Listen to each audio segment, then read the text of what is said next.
Quienes deberían de estar conscientes de toda la violencia que se provoca, pues son los políticos. ¿Cuál es tu mayor reto como emprendedora? Encontrarlos como sí, que es complicado. Vivimos en una cultura, en México al menos, en donde la gente tiene autolimitaciones y por eso las crisis son las aliadas de los emprendedores, porque pues hay quien se pone a llorar y hay quien se pone a vender los Kleenex, ¿no? ¿Qué le dirías a esos niños que están a punto de coger un arma?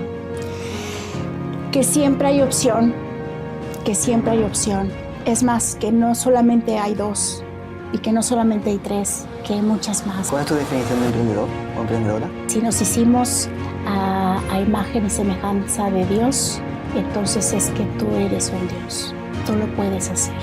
¿Y por qué crees que la solución ante la droga es legalizarla? Nos estamos perdiendo todos de la oportunidad, primero, de reconocer que las drogas ya las tenemos legales. La marihuana ha sido muy castigada. La marihuana no nació como una planta de diversión. Es una planta sagrada. ¿Y con qué argumento convences a un político en el que lo tiene todo? Es que a los políticos no hay que convencerlos, hay que correrlos. Yo me aventé a querer ser presidenta de México. Salí lastimada, porque no solo los delincuentes saben poner pistolas en la cabeza. Es decir, alguien tiene que poner orden. ¿No sentiste miedo en ningún momento? Indira Kempis es una política, emprendedora, activista y senadora mexicana reconocida por su lucha a favor de los derechos de las mujeres, los jóvenes y las comunidades marginadas de América Latina. Su historia no comienza en las grandes esferas de poder, sino en Monterrey, en un hogar golpeado por las crisis económicas que moldearon su carácter y su determinación. Desde pequeña, Indira entendió que la disciplina y la voluntad serían sus armas para salir adelante. Mientras otros jóvenes elegían el ocio, ella trabajaba y estudiaba, construyendo las bases de una carrera que le llevaría desde la periferia hasta el Senado de México. Su camino no estuvo libre de obstáculos, enfrentó rechazos, fracasos y un sistema político complejo. No te pierdas su vida en Emprendecero. Cuando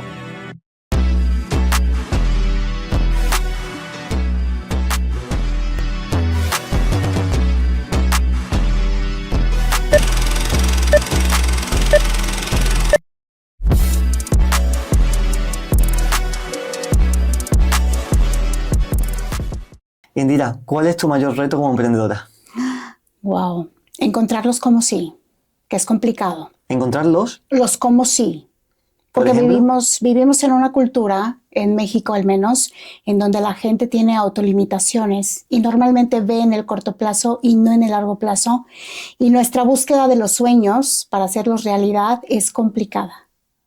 Entonces sí, encontrar las rutas del cómo sí lo vamos a hacer. ¿Y cómo lo haces para ti misma? Wow. Primero, teniendo la certeza y la claridad de hacia dónde quiero llegar. ¿Cuál es mi objetivo? ¿Y qué necesito para que eso se pueda lograr? Si no lo tengo claro y tengo muchas dudas o hay confusión, entonces me es difícil tramar todas estas guías, estrategias, caminos. ¿Y cómo empezaste como emprendedora? Con curiosidad.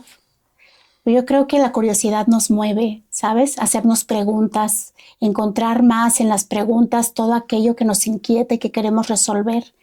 Pienso que más allá de encontrar una buena manera de hacer la vida, lo más importante es cuáles son tus curiosidades. Y una curiosidad te va a llevar a encontrar pasiones y con la pasión haces muchas cosas.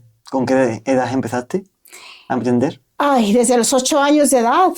¿Y qué hacías? Porque, a ver, vengo de una familia pobre, entonces yo me acuerdo haberle preguntado a mi mamá que cómo le hacíamos para tener una bicicleta en la casa, porque fui hija única, y yo quería mi bici, tenía la ilusión de tenerla, pero cuando le pregunto a mi mamá me dice, como cualquier familia en Latinoamérica que viene de la pobreza, sabes que no nos alcanza. Y entonces tienes que esperar. O sea, en algún momento te la voy a comprar, pero ahora no. Y entonces esa curiosidad de decir, yo quiero mi bici ahorita, ¿sabes? Y ver a mis abuelas fueron comerciantes, sacaron adelante a 7 y 8 hijos cada una, solas, porque una era viuda y otra se separó por violencia intrafamiliar. Y yo veía cómo hacían dinero vendiendo. Entonces se me ocurrió que la bicicleta perfectamente podía salir de vender dulces. Y ese fue mi primer emprendimiento. Entonces dije a mi mamá, necesito un capitalito, ¿verdad? Para poder iniciar mi negocio. Y mi mamá, que creyó en mí porque ha sido una gran crédula de mis sueños, me acompañó con confianza en que yo iba a lograr tener mi bicicleta, y así fue mi primer negocio. 8 años, con 8 años. ¿Y después qué hiciste? Y después que hice seguir vendiendo, porque en la medida en que fui creciendo, mi objetivo principal siempre fue ser una mujer educada. Mis papás se hicieron científicos conforme avanzó la vida, y entonces los tres trabajábamos y estudiábamos para poder tener o asegurarnos un futuro por medio de la educación. Y eso me hizo encontrar las maneras de complementar las 1000 becas que siempre conseguía para poder tener ingresos y entonces ayudar en mi casa para concluir mis estudios. Y así, entonces he vendido de todo. Aprendí a hacer joyería para poder vender joyas, estas artesanales que ahora están de moda, pero en su momento no lo estaban. Entonces era una proeza aprender a hacer joyitas y venderlas. Tuve que aprender a maquillar. Yo siempre he sido cara lavada. De unos años para acá ya no, pero siempre había sido cara lavada. Pues vendía maquillaje y tuve que aprender a maquillar para que las chicas pudieran comprar el maquillaje.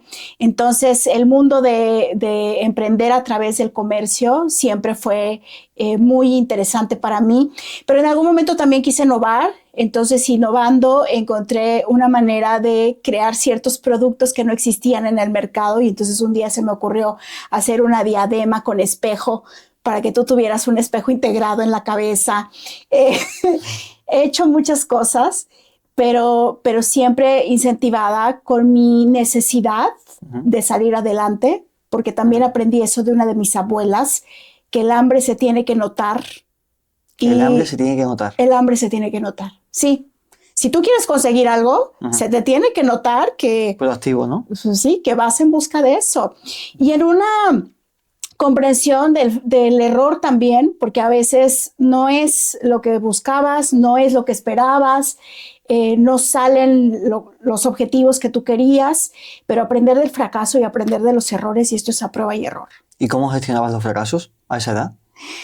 Cuando era muy chiquita me complicaba la vida porque tuve 2 papás muy disciplinados, en donde siempre tenía que haber resultados positivos para pues lo que hicieras.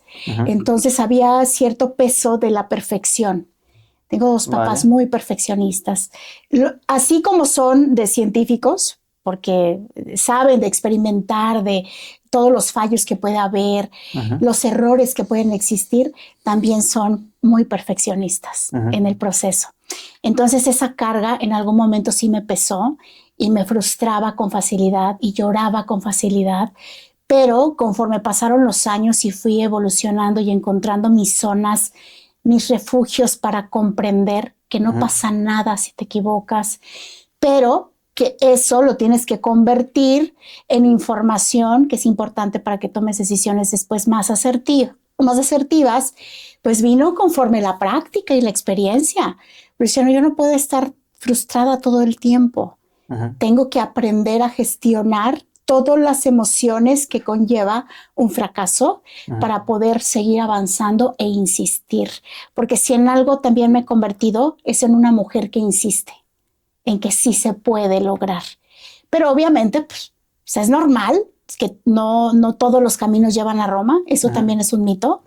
Pero al final, si tú lo quieres lograr, lo vas a lograr. En esa etapa todavía juvenil, ¿cómo gestionabas estudiar y trabajar a la vez? Con mucha disciplina. Sí debo de admitir que no fui una joven que disfrutó de las actividades que hacen los jóvenes, porque en mi cabeza estaba el enfoque de que yo tenía que sacar adelante las 2 cosas bien. O sea, no solamente estudiar, fui siempre de los mejores promedios en mi clase, altos promedios, es más, de generaciones completas. Y fui una muy buena, digamos, emprendedora de poder tener asegurados mis ingresos, porque si no me iba bien en la escuela, la beca me la quitaban.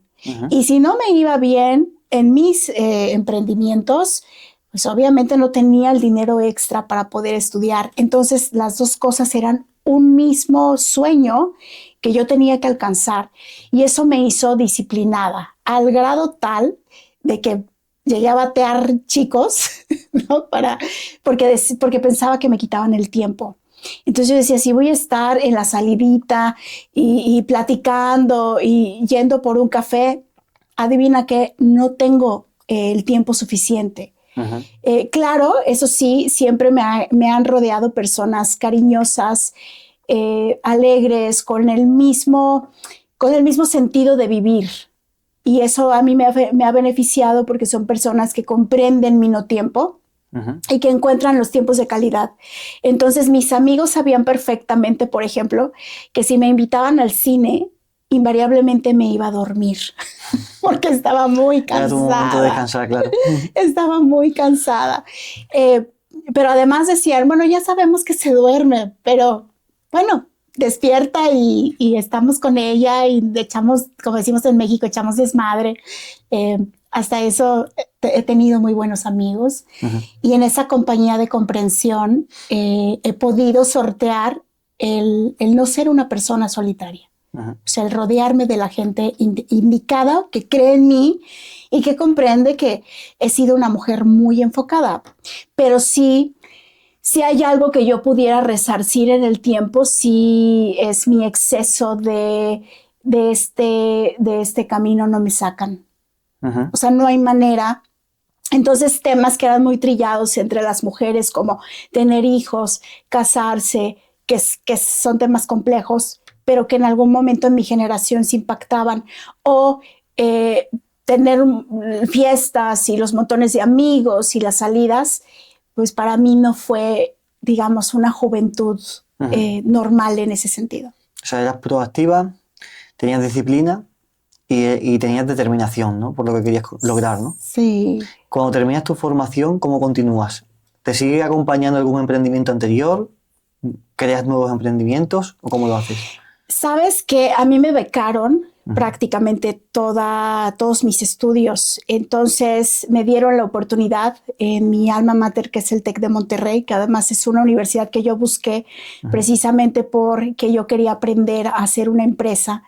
¿Qué estudiaste en el TEC? Estudié Ciencias de la Comunicación, pero no quería ser la que estuviera al frente, sino la que estuviera atrás en una empresa. Desde aquel entonces no se concebía que la comunicación fuera algo de futuro. Porque, ¿no? Sí. Pero hoy es el futuro, o sea, ese futuro ya nos alcanzó y yo me imaginaba teniendo, pues eso, una empresa, una agencia, de lo que fuera, ¿no? Pero teniéndola. Y por eso busqué al TEC y por eso me busqué una beca en el TEC, que es una de las universidades más caras de América Latina. No estaba a mis posibilidades, pero el día que fui con mi madre a decirle, podemos, si tú pones esto, yo pongo esto y está esto. A ver cómo lo encajamos para que salga, ¿no? Pero sale. Y salió. Entonces, cuando salió, me dieron otra beca más para estudiar la maestría y yo no la quise desaprovechar. Pero esta vez, por alguna razón de mi intuición, porque es otra cosa que la tengo muy bien trabajada y que me ayuda a tener una perspectiva mucho más amplia y me guía. Por alguna razón en mi intuición, yo supuse que la relación gubernamental es clave para muchas de las cosas que hacemos. No debería. Yo en eso tengo un pensamiento muy liberal y pienso que el gobierno chico es el futuro, pero lamentablemente una cosa va con la otra. Necesitas permisos, necesitas entrar a concursos, necesitas licitaciones y entonces yo dije, tengo que conocer cómo funciona el gobierno y me atreví a entrar en una maestría que es la de Administración Pública y Política Pública para conocer un poco más.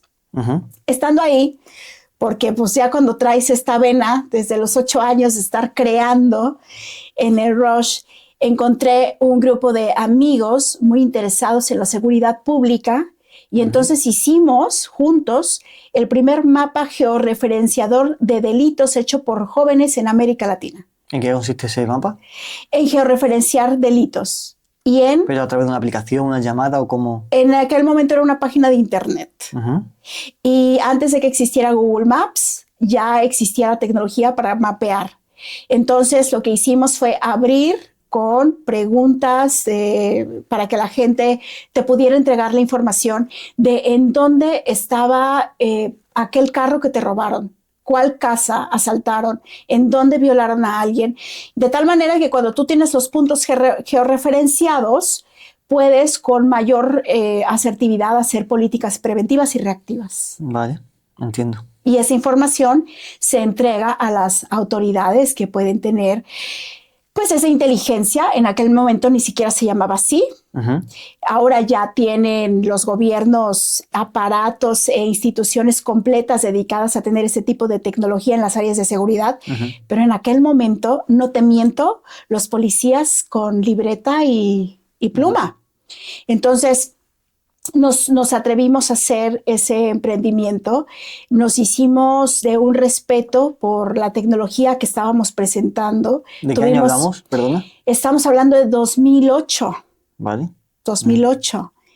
Y bueno, para el TEC de Monterrey fuimos un grupo de jóvenes que en avanzada estaba haciendo además una comunidad fuerte en materia de seguridad, porque después, justo en esos años, vino una crisis de inseguridad en Nuevo León y Monterrey se convirtió en una de las ciudades más inseguras para vivir en todo el mundo.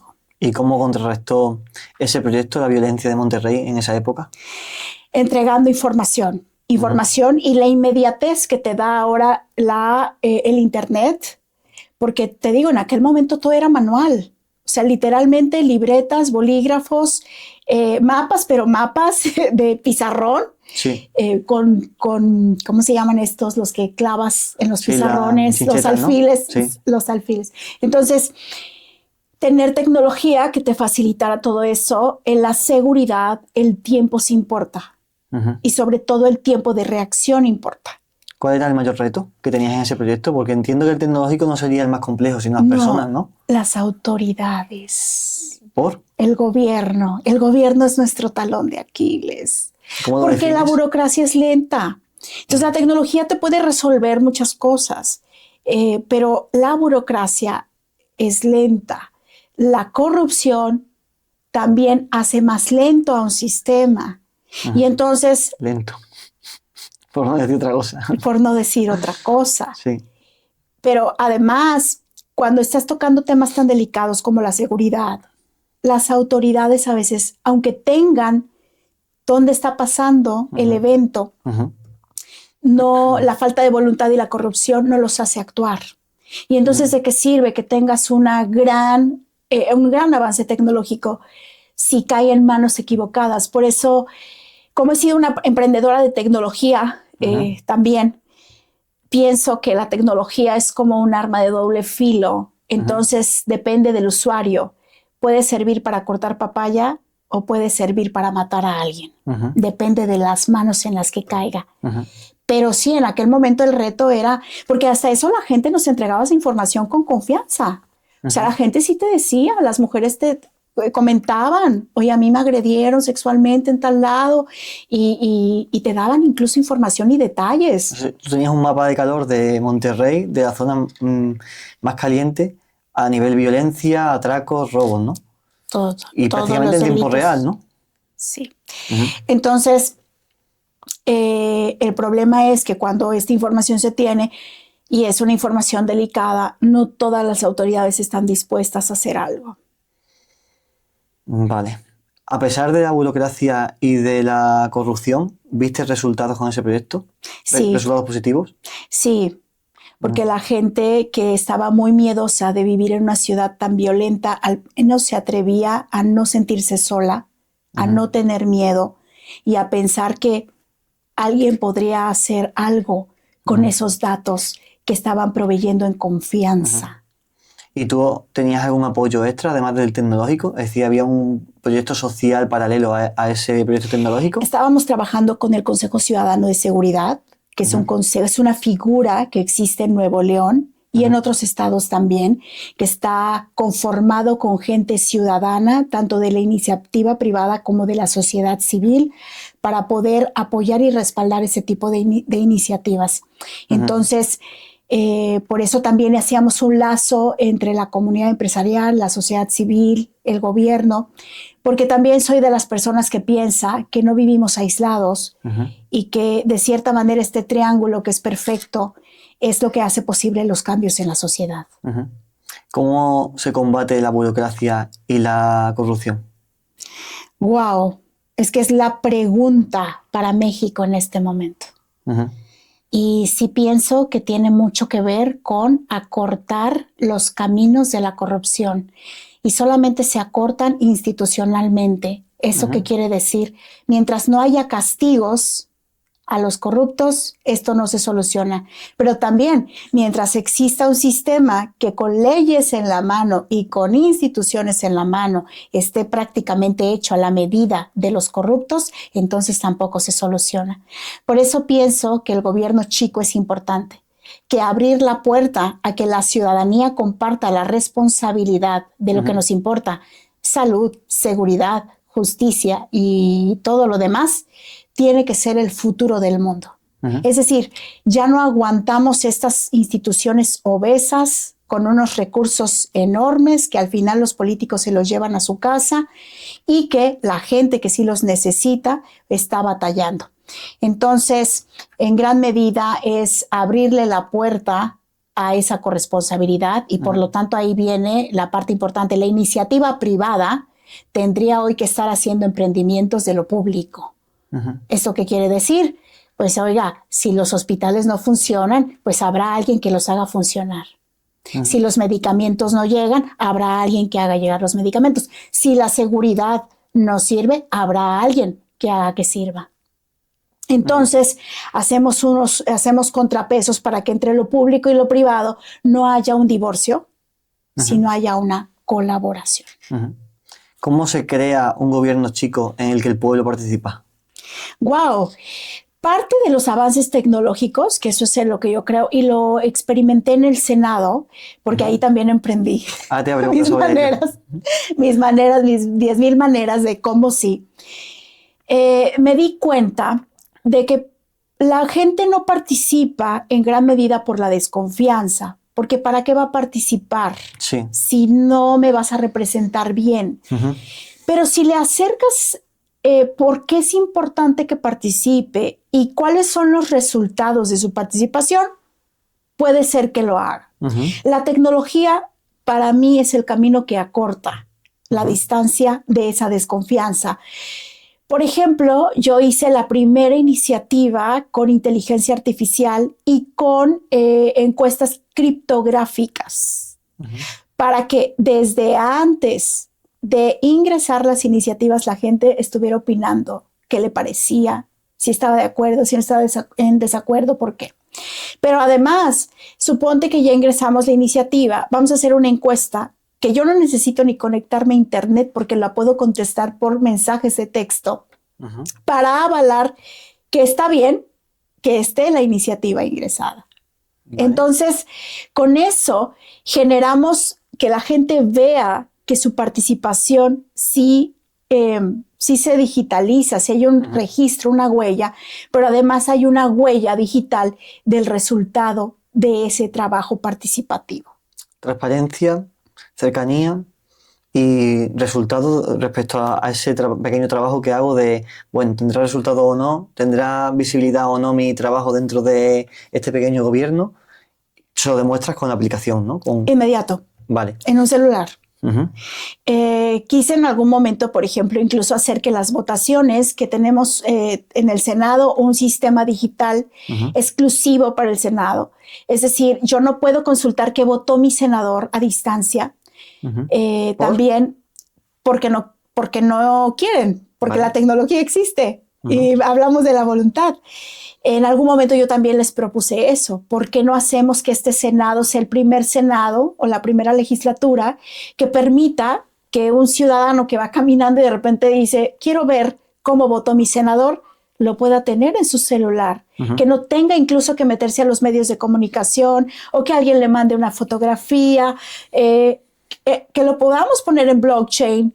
Y entonces todo mundo con esa transparencia puede ver el voto, pero además puede saber que el senador no va a poder cambiar su voto, porque luego hacen eso, ¿no? Votaron de una manera y quién sabe qué pasó en 15 minutos. Que se cambia. Y se cambió. Entonces, la tecnología, blockchain nos permite hacer eso y tuve varias propuestas por ahí.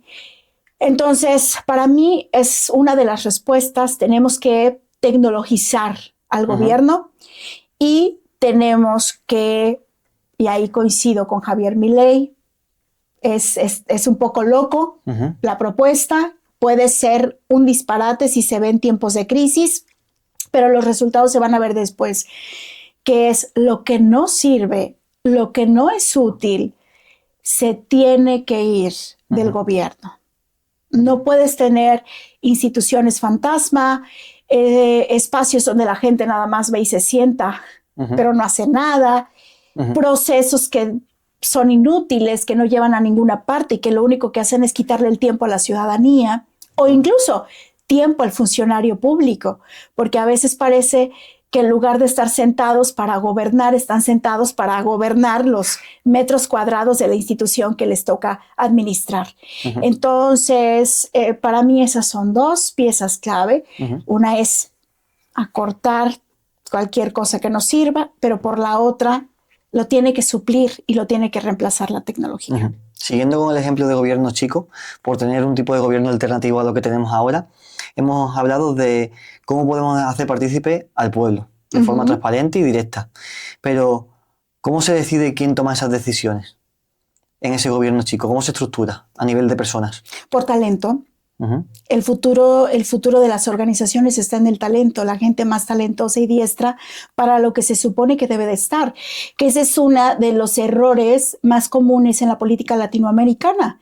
Terminan poniendo al amigo por contacto, que ni siquiera es médico, y si es médico es de los peores. Entonces es hora de comenzar a evaluar con base en resultados. Porque yo también ya dije, mira, fue una mujer tan empecinada, tan obsesionada con mi educación. La tuve de la mejor, aunque no tenía las posibilidades. Ese es mi herencia, ese es mi legado, lo que he aprendido a partir de la escuela. También he llegado a la conclusión de que si no tienes una mente creativa y no haces muchas preguntas, la escuela también te puede encerrar en cajones sin salida. Claro. ¿Verdad? Sí. Entonces yo ya no soy de las que cree, para llegar a tal lugar tienes que ser doctor y eminencia. Puede ser que ese conocimiento te respalde, pero hay que evaluar si sabes resolver problemas. Si sabes resolver el problema y resulta que pues nada más estudiaste la primaria, ¿cuál es el problema? No debería de haberlo. Siempre y cuando sepas hacer bien un trabajo. Ahora hay que capacitar gente, por supuesto, porque para eso todo está cambiando y ahora tenemos un montón de herramientas de educación. De hecho, tu podcast y tu canal y tu emprendimiento tiene que ver con eso. El conocimiento no se acaba nunca, aunque estudies 200 doctorados. Y alguien que tiene limitaciones en conocimiento puede perfectamente resarcir y reparar aquello que no ha aprendido, actualizándose, conociendo cada vez más. Entonces yo no estoy casada con la idea de que tiene que llegar el que sabe más. No, tiene que llegar el que tiene más talento. ¿Y el que demuestra resultados? Claro, porque es parte del talento. Tú lo que propones es que el que entra en política debe ser como, me imagino, tipo un examen en el que demuestras no solamente tu formación, sino tu experiencia y de alguna forma los resultados que has tenido con eso, ¿no? Sí. Dime qué hiciste. ¿Y quién los valora? Y ahí viene la parte también de la educación cívica de la gente. La gente tiene que aprender, y lo va a aprender, pero lo va a aprender por la mala. O sea, lo va a aprender cuando vea que abre la llave del agua y no cae el agua. Cuando vea que está 2 horas esperando un camión en la calle. Cuando vea que va al hospital y no hay medicinas. Cuando vea que las calles están cayendo porque las banquetas están rotas. Cuando vea todo eso y lo experimente en carne propia, cuando vaya a denunciar una violación y no la atiendan, ahí es donde nos vamos a dar cuenta de lo importante que es valorar en un político y en un funcionario público que tiene talento y tiene resultados. Pero eso ya pasa. Por tanto, ¿tenemos que seguir cayendo? Es que todavía falta. Yo como digo, Nosotros en México, gran parte de nuestra fortuna es que hemos construido una historia tapando a como podemos esos problemas, pero no hemos tocado fondo. Todavía no. Y lamentablemente las sociedades en el tiempo aprenden así, cuando tienen el conflicto encima. Y por eso las crisis son las aliadas de los emprendedores. ¿No? Por eso, porque pues hay quien se pone a llorar y hay quien se pone a vender los Kleenex, ¿no? O los pañuelos desechables. ¿Cuál es tu definición de emprendedor o emprendedora? Ay, es una muy fuerte. A ver. Pero yo creo que si nos hicimos a imagen y semejanza de Dios, entonces es que tú eres un Dios. Tú lo puedes hacer. ¿Y cómo defines el éxito? Plenitud. El éxito, ahí sí, para que veas, le quito la carga de tener objetivos y resultados, y más bien es un concepto que llega directo al corazón.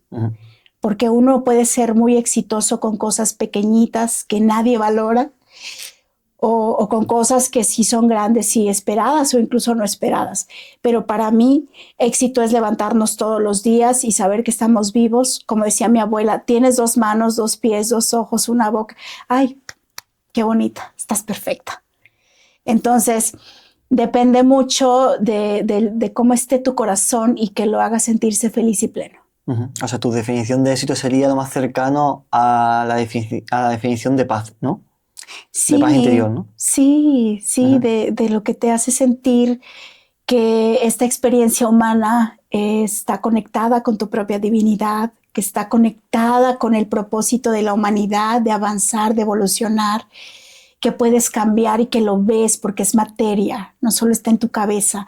A mí porque también pasé por emprender en el urbanismo y ahí aprendí una cosa.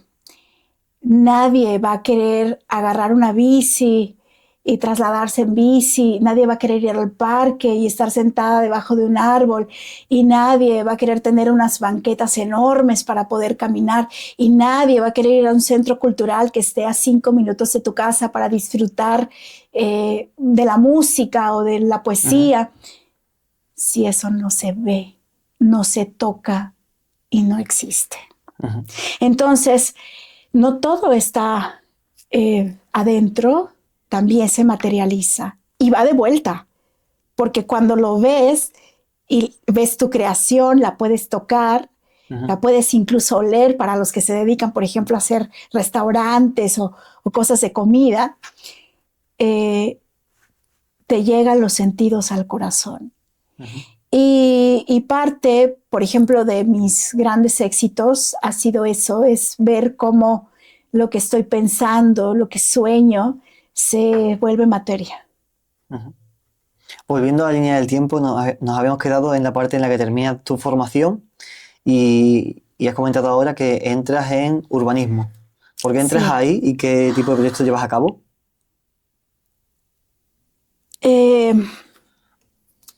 Dice Sergio Fajardo, que es uno de mis inspiraciones y de quienes me empujaron a entrar en la política, porque yo lo conocí siendo activista social, que la belleza tiene que ser también para los más humildes.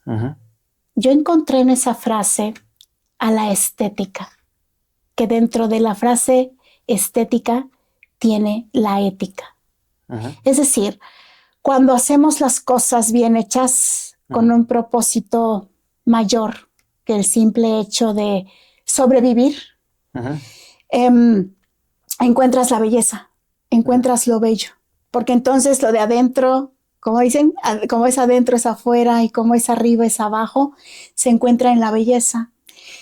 Y me motiva vivir en una ciudad donde hay secuestros, desapariciones forzadas, donde están matando jóvenes. De hecho, motiva? Sí, me motiva. Ver la fealdad me motiva. Sí, claro, me inspira.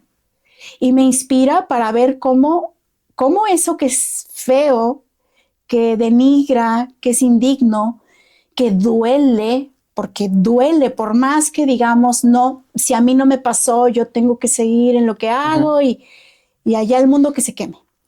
No, es que duele. Es más, por eso la gente se evade, porque no quiere confrontar el dolor de vivir eso.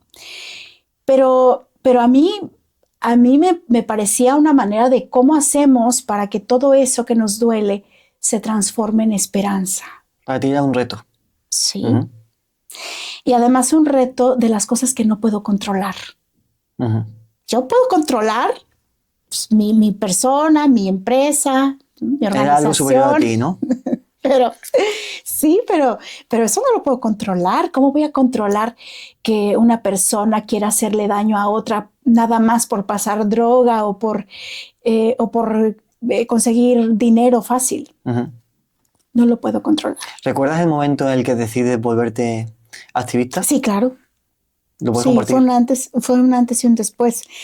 Mataron a 2 de mis compañeros de universidad estando en el TEC. Y yo lo sentí como un agravio personal, porque me vi en ellos. Eran jóvenes como yo, deportistas, emprendedores, becados, calificaciones perfectas, hijos de familia, como decimos en México, de familias de echadas pa'lante, de hay que hacerlo todo para que estudien en el TEC de Monterrey. Y los mataron. Y entonces la gente comenzó a decir, es que estaban en el lugar equivocado, es que seguramente eran drogadictos, es que para qué estaban a esas horas en la madrugada en la biblioteca, se hubieran ido a dormir. Y yo lo sentí como un agravio personal.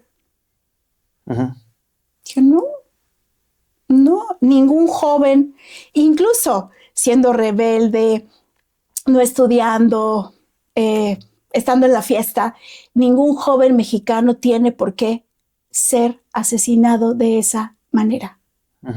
Y menos los familiares de las víctimas recibir en lugar de compasión, juicio. Y entonces me organicé con mis compañeros universitarios. Hicimos un movimiento estudiantil para exigir investigación, reparación del daño y justicia. En ese momento, perdona, en el que mueren tus 2 amigos, cuando te preguntas el por qué, ¿qué respuesta te dabas?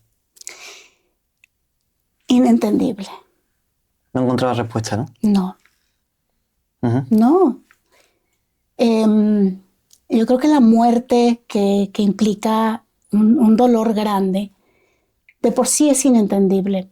En México hasta eso tenemos una salvedad, ¿no? Nuestro día 2 de noviembre, Día de Muertos, y abrazamos la muerte. La festejamos incluso. Pero en esas circunstancias no. Uno la entiende por enfermedad, por accidente, por la vejez, pero no porque estés estudiando en la madrugada y haya un enfrentamiento entre militares y narcotraficantes y en esa revuelta con alevosía y ventaja militares se los llevaran, los torturaran, los dejaran, les sembraran armas. O sea, fueron militares, no fueron ni siquiera ladrones, ni narcos, ni nada. Fueron militares. Hoy se sabe. Hoy hay 12 ellos encarcelados y otros más que no se sabe dónde están. Y en parte supongo que fue gracias a tu actividad, ¿no? Gracias a que mucha gente alzamos la voz y sí, yo fui una de las voces en decir no lo acepto. Estaba con el proyecto de Denuncia 2.0, mapa georreferenciador. Sí. Y tuve oídos sordos para en su momento decirles que lo que parecía algo digamos, estar en el lugar equivocado, era más bien una ejecución extrajudicial. De hecho, por eso me enojé. Primero fue el agravio personal, fue mi coraje, fue de por qué, y esto no está bien. Y obviamente el dolor, porque son tus compañeros, porque no dejan de ser personas y no dejan de ser humanos. Pero lo segundo sí fue como una revancha de cómo es posible que ustedes digan que, porque se atrevieron a decir que eran narcotraficantes también, que eran delincuentes. Sí, podían decir cualquier cosa, ¿no? Alteraron la escena del crimen y los quisieron hacer pasar por delincuentes.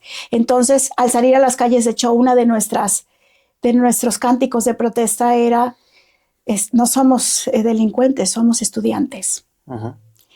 Y parte de eso fue organizarme con la comunidad estudiantil, con los maestros de las universidades, con nuestros padres, nuestras madres.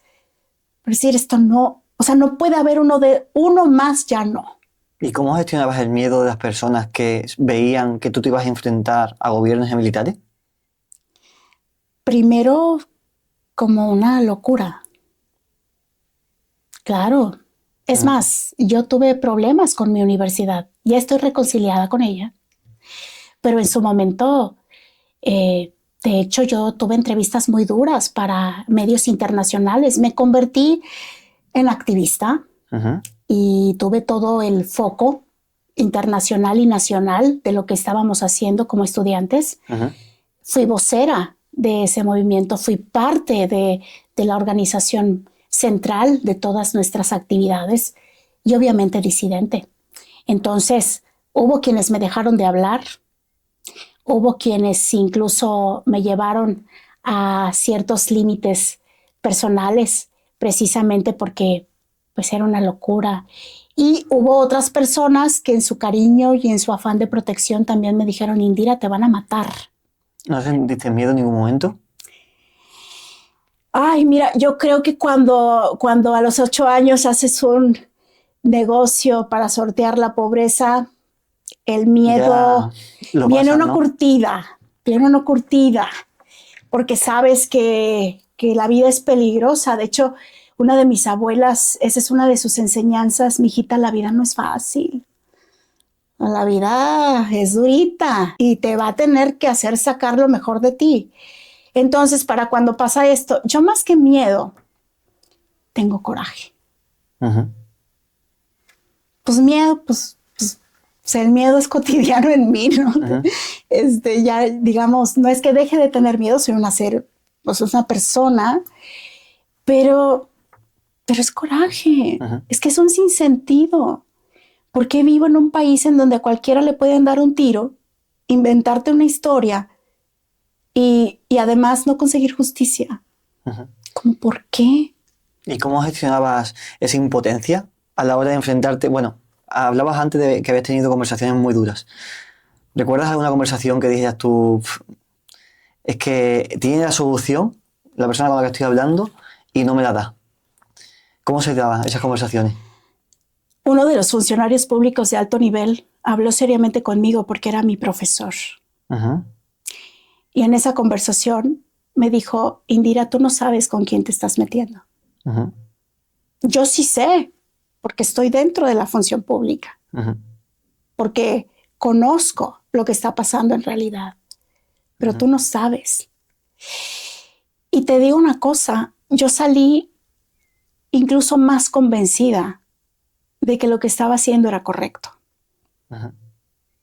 Porque si alguien se presenta a ti encapuchados, en anónimos, sin nombres y apellidos, es porque algo está demasiado mal. Y entonces, ¿qué hay que ponerle al valor civil? Tu cara, tu nombre y tu apellido. Yo nunca he hecho activismo detrás de una computadora. ¿A qué me refiero? A utilizar cuentas anónimas y correos anónimos. Mis denuncias, mis demandas siempre han llevado mi nombre y mi apellido y mi cara. Porque pienso que cuando hay gente que hace cosas malas para una sociedad sin nombre, los valientes tenemos que salir a dar la cara. Y eso a mí me dio mucha fuerza. Obviamente, mi novio, por ejemplo, de aquel entonces casi me corta. Hubo consecuencias. Hubo consecuencias. Me quitaron una beca por andar haciendo mi revolución. Había maestros que incluso me la sentenciaron. Nunca vas a encontrar trabajo. Siempre vas a estar ahí en la calle, mendigando atención. ¿Qué respuesta le dabas a esas amenazas? ¿O esos ataques que muchas Estoy veces haciendo lo que es correcto. Estoy haciendo lo que es correcto. ¿En algún punto ha llegado a peligrar tu vida? ¿En algún punto? ¿Ha llegado a peligrar tu vida? Sí. Sí, yo he estado en riesgo. He estado en riesgo constantemente. pero pienso que hago lo que me apasiona, que quiero cambiar al mundo. Nací para eso. Hay gente que nace para hacer las mejores tortillas del universo, y hay gente que nace para hacer cohetes, y hay gente que nace para hacer carros eléctricos. Indira Kempis nació para cambiar al mundo y para cambiar una sociedad. El emprendimiento, la política, la creatividad me nace en función de eso, de que algo cambie. Entonces he sido muy enfocada en abrazar mis riesgos, no darles demasiada atención, porque donde pones tu atención crece. Y entonces ahí tienes gente que dice, no, es que me van a matar, y van con 200 guaruras y cámaras y camionetas blindadas, y como quiera los matan. Como digo, si alguien te va a hacer daño, te va a hacer daño sin pensarlo. Pero me abrazo a la vida, me abrazo a mis riesgos, me abrazo a lo que me gusta hacer, me abrazo a lo que pienso que es correcto, y el camino que quiero para mi país y el camino que quiero para Nuevo León es más, merece más atención. Lo que sí importa, que todos los riesgos que tenemos que sortear y que son cotidianos, porque así como yo te puedo decir que he tenido episodios de muy alto riesgo, o sea, yo sí sé lo que es tener una pistola en la cabeza. También te puedo decir que hoy salir a emprender, salir a tener un puesto de tacos con la circunstancia que tenemos hoy en América Latina, con el crimen organizado que extorsiona hasta por sembrar árboles y tener un puesto de hot dogs y tacos, van y te piden piso. O el gobierno, sus 200 permisos, y pues también el taquero está en riesgo. Ya, no hay quien se salve. Me estaba quedando con el punto ese de cómo te ponen una pistola en la cabeza y cómo sales de ahí. Si podemos hablar del tema. Porque entré a los territorios donde estaban tomados por el narcotráfico, a hacer mi urbanismo social, proyectos de gran impacto social a partir del diseño urbano, y así nacieron diferentes calles que hoy son icónicas para Nuevo León y que son referentes a nivel internacional de cómo hacer la paz desde el urbanismo social, la planeación urbana, el diseño ambiental, que está comprobado que así como en tu casa, si tú vas a la cocina, esperas tener una estufa, elementos para licuar, para cortar, para echar en un sartén, sí, y te sientes cómodo porque sabes que es para eso. Bueno, es lo mismo en las ciudades. ¿Cómo vamos a tener ciudades seguras si están mal diseñadas? Si tenemos gente, 20 personas viviendo en una sola casa. No es mentira, está pasando. O incluso tenemos gente que no tiene vivienda, que no tiene dónde vivir, ni siquiera tiene para rentar un cuarto. Tenemos también lugares en donde no hay parques, no hay lugares para que los niños puedan jugar, no hay canchas de fútbol, de básquetbol, de pádel, de tenis, de lo que tú quieras para que los jóvenes puedan ir a hacer ejercicio. Entonces, ¿cómo queremos tener una ciudad segura? Cuando yo me hago activista, soy muy observadora. Me encanta. Yo sí hay un sentido que valoro mucho, es la vista. Me gusta ver. Y entonces en mi observación, siendo activista multicausas, porque empecé por la memoria de Jorge Mercado y Javier Arredondo, pero seguí con transporte, en fin. Te expandiste. Todas, arriba, en contra, a favor, chinga tu madre, todas las que te puedas imaginar. Entonces de ahí, en esa observación, me di cuenta que si, hablando de la materia, que si tú alteras el diseño de cómo vive una persona, sí hay efectos positivos. Si tú pones un árbol y un columpio, todo cambia.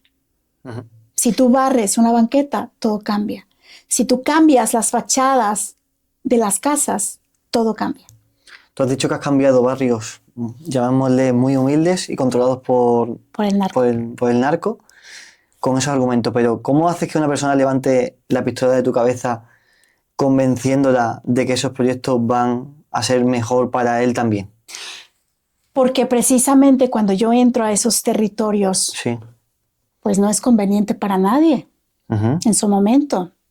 ujú, Pues el odio que también mueve, el dolor que vende, ujú, las drogas que hoy tienen muchos, pues están muy penetradas en nuestra sociedad. Antes decíamos que en Estados Unidos teníamos a los consumidores y eso ya es un mito.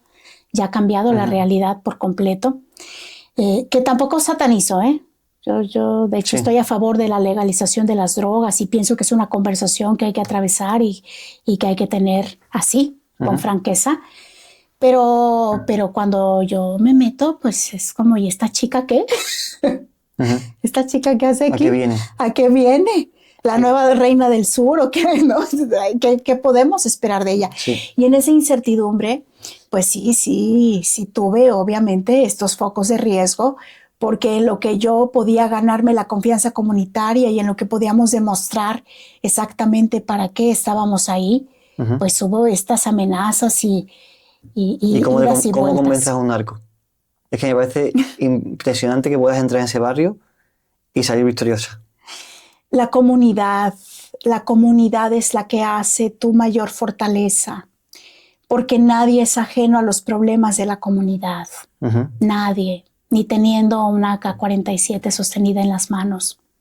De hecho, gran parte de los que ahora se enfrentan, de los criminales y de los militares, de los marinos, vienen del lugar de donde yo vengo, del ujú, inframundo, que esa es también una ventaja, ¿no?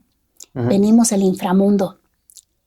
Ahora sí que nos conocemos. ujú, Sabemos de los retos que significa vivir de esa manera. Y sabemos también que no se puede vivir eternamente así. ujú. Y que, bueno, la gente toma sus decisiones.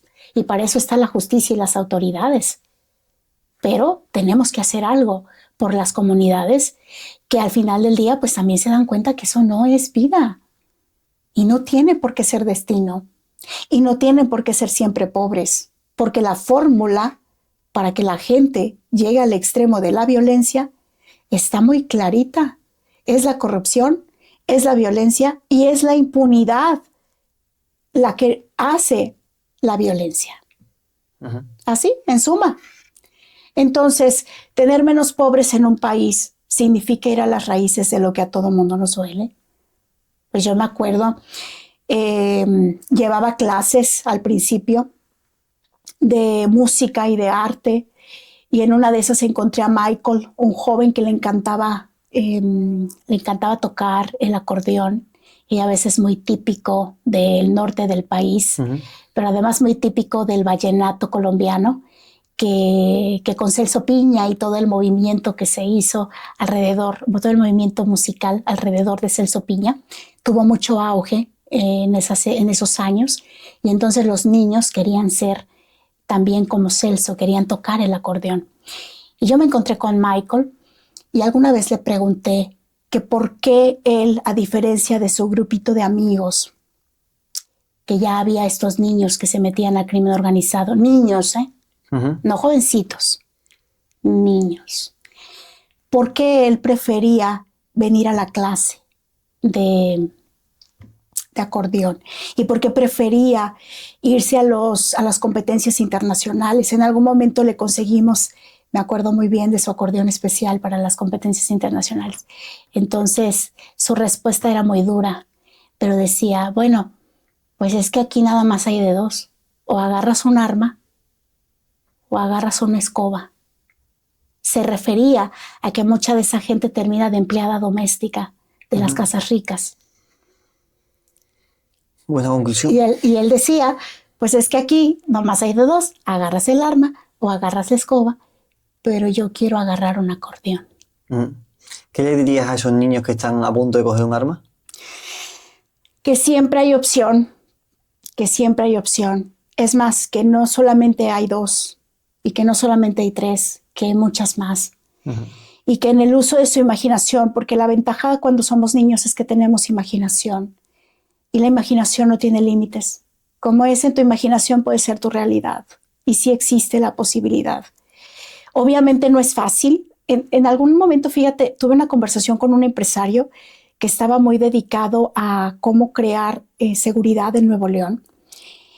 Y de hecho me preguntó, a ver, Indira, tú qué, ahora sí que tú que vienes de esos barrios y de esa adversidad, quiero entender qué hacemos para que los niños puedan elegir la educación en lugar de meterse al crimen organizado.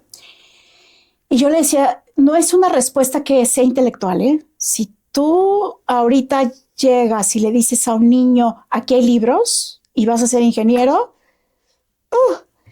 mira que yo me pongo en sus zapatos, me voy a la Indira de hace mucho tiempo y yo también me lo hubiera pensado si supiera todo el camino que tuve que pasar, todo lo que me costó mi educación, no solo en dinero.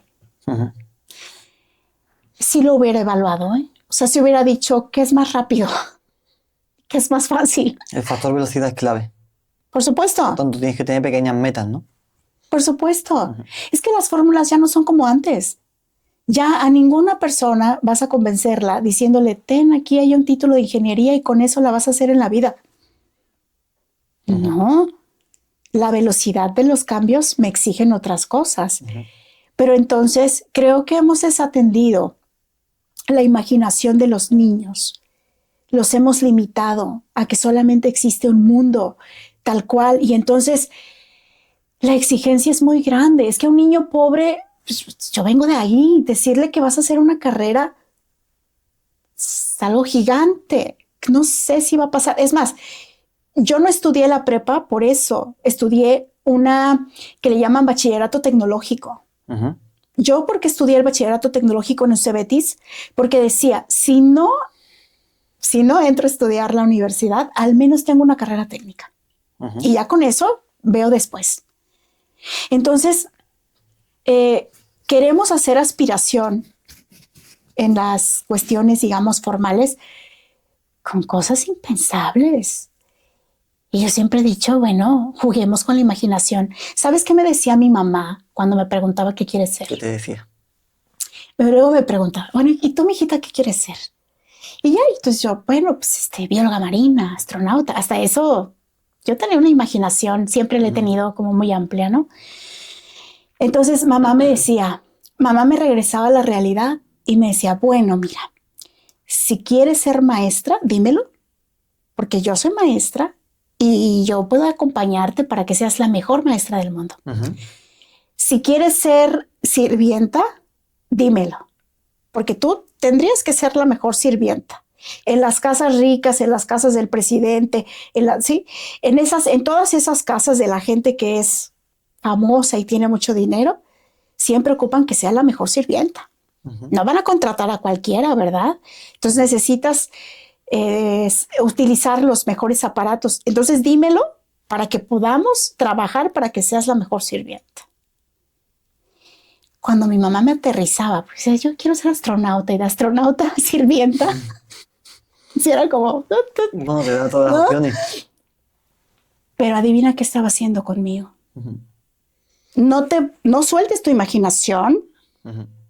pero en caso de que tu imaginación no alcance para hacerlo realidad, que yo estoy segura que siempre alcanza, aquí están estos pequeños pasos. Y aquí hay maneras de sortear esos objetivos. Cuando vuelves aspiracional, que puede ser una empleada doméstica, una trabajadora del hogar, que ahora se les dice, con los mejores sueldos y las mejores condiciones para trabajar, pues sí es atractivo. ¿Y qué le propusiste a este hombre que era experto en seguridad para que convenciera al niño que quiere coger el arma en vez de coger los libros? Primero tenemos que hacer su entorno. ¿Vale? Si no empezaba encuentra todo? motivos para inspirarse. Y ahí vienen los proyectos urbanos. Bien. Para alimentar la imaginación de un niño, pues no es que hay que decirle, oye, mijito, ¿y en qué estás soñando hoy? Ujú. No, un niño utiliza todos sus sentidos para inspirarse.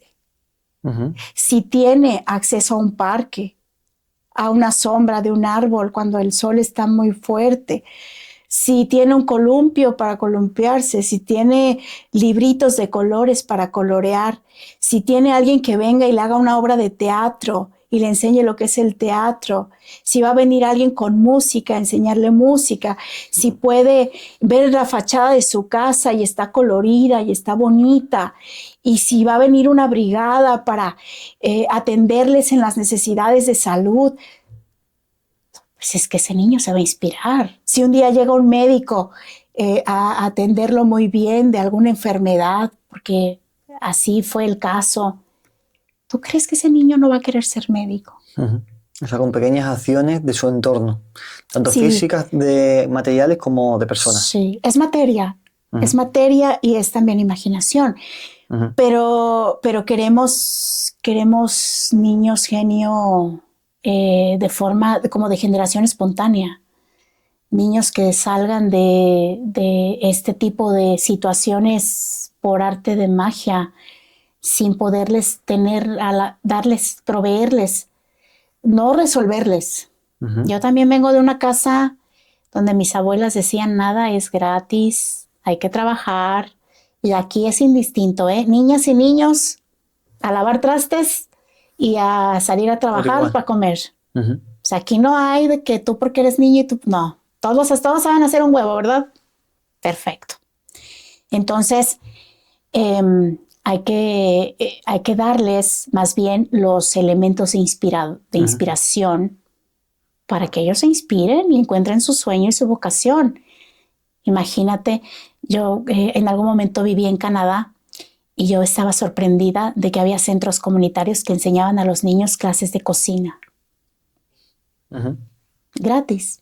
Bueno, no gratis porque todos pagamos impuestos, pero vaya, puedes ir a tu clase de cocina. ¿Quieres aprender otro idioma? Vas a tu clase de otro idioma. Pero, ¿cómo digo? O sea, un gobierno regalando cobijas no soluciona nada. ¿Y por qué crees que la solución ante la droga es legalizarla?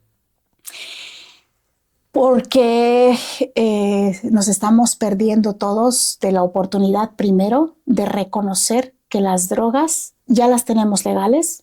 Hay un sistema farmacéutico que está precisamente dosificándote la droga, nada más que con diagnósticos científicos y acompañados de la medicina. Pues entonces encontremos el lado positivo de las drogas que hoy están en la ilegalidad.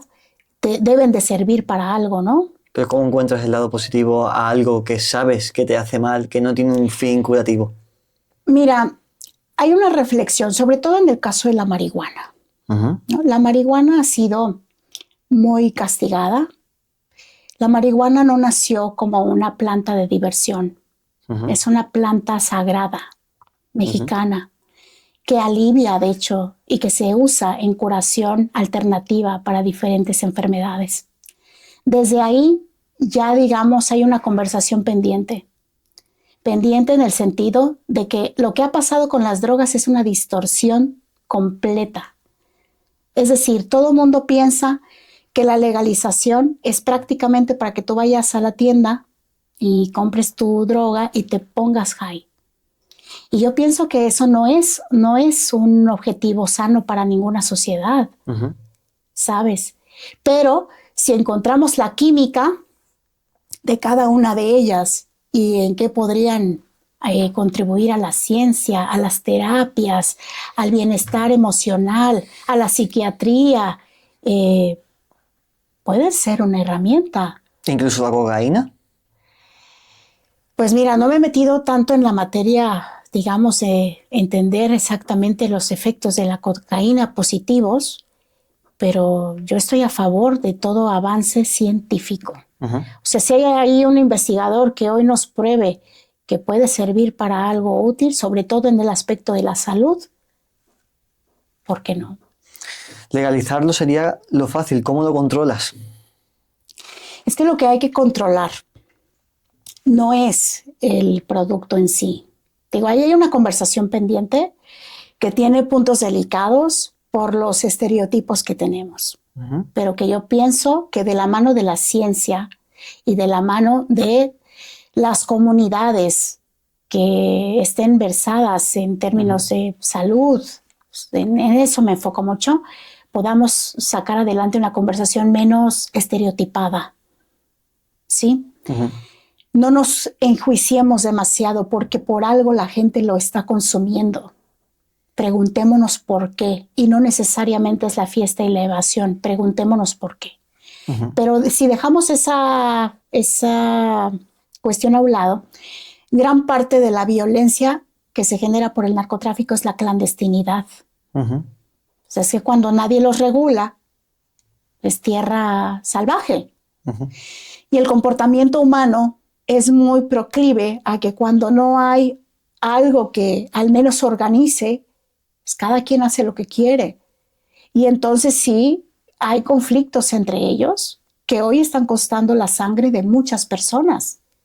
Y en esa parte, embonándola con gobierno chico, porque yo no creo que, es más, con la discusión de la marihuana, parte de mi posicionamiento era, sí, vamos a abrir la conversación, pero tampoco querramos hacer un instituto para regular exclusivamente una droga. O sea, Sí, debatirlo, ¿no? No, vamos a debatirlo. Pero parte de la violencia que se da es justo porque no hay quien organice. Y si es que hay, están en completa complicidad con el negocio. Aquí el problema no es que el narco esté metido en la política, sino que los políticos se metieron al narco. Está mezclada la cosa, ¿no?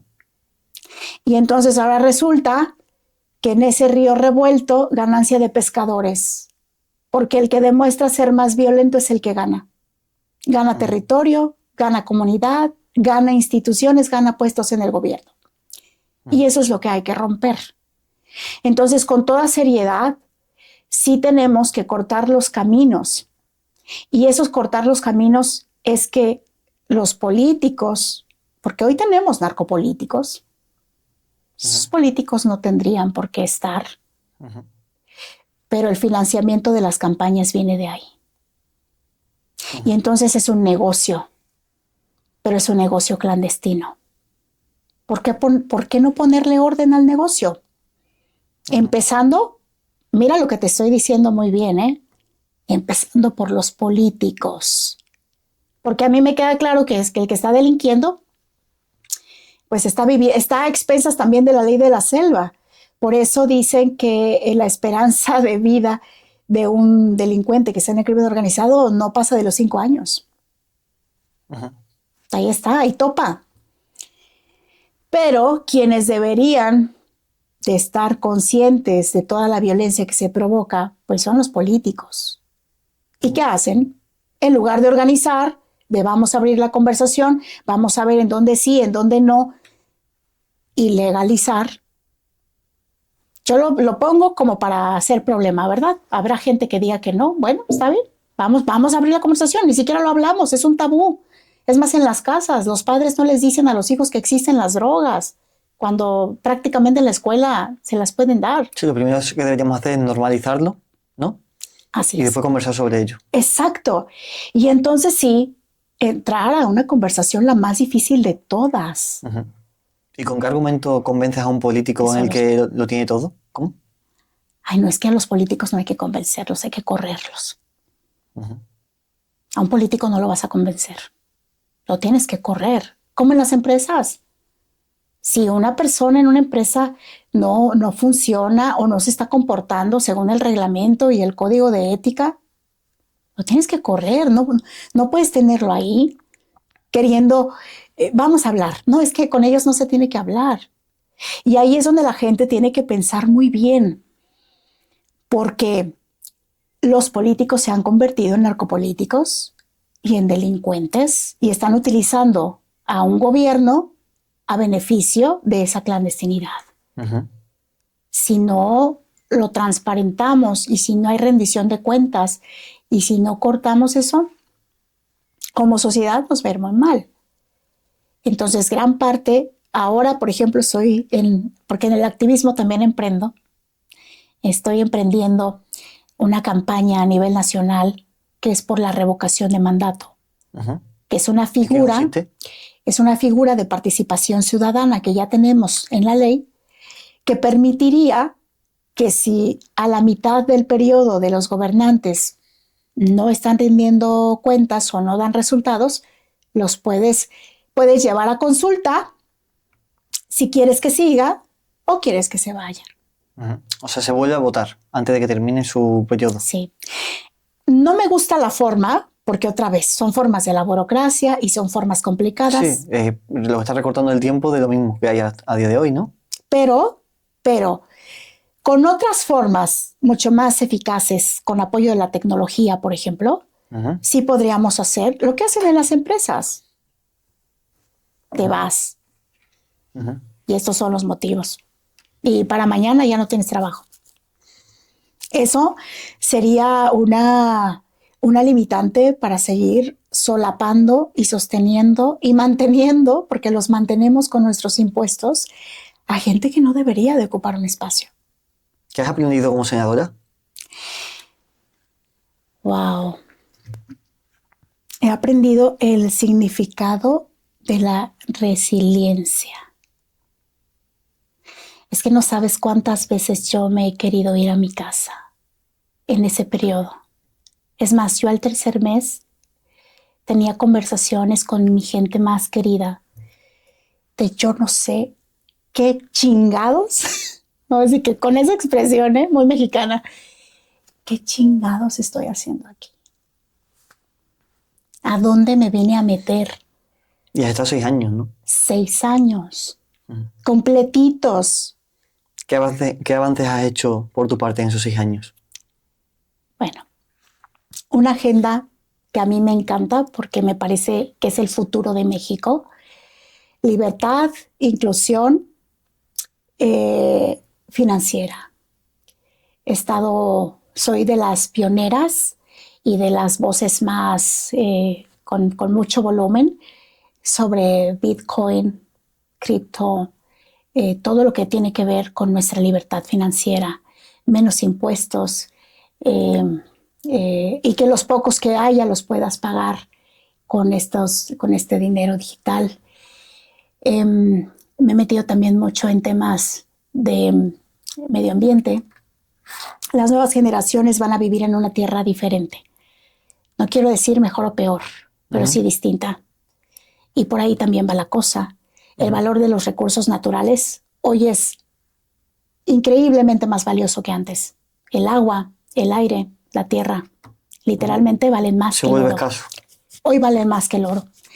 La comida, las verduras y las frutas son nuestro siguiente oro.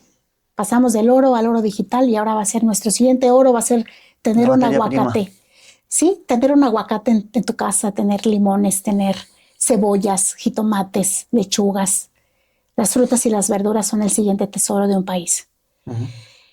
Me involucré también muchísimo en temas de nosotras, de las mujeres, de derechos económicos, precisamente porque vengo de un matriarcado. O sea, mis abuelas, mi madre, que las vi solas sacar adelante a las familias, mucho de los derechos económicos, de las emprendedoras, de las trabajadoras más vulnerables, como las trabajadoras del hogar.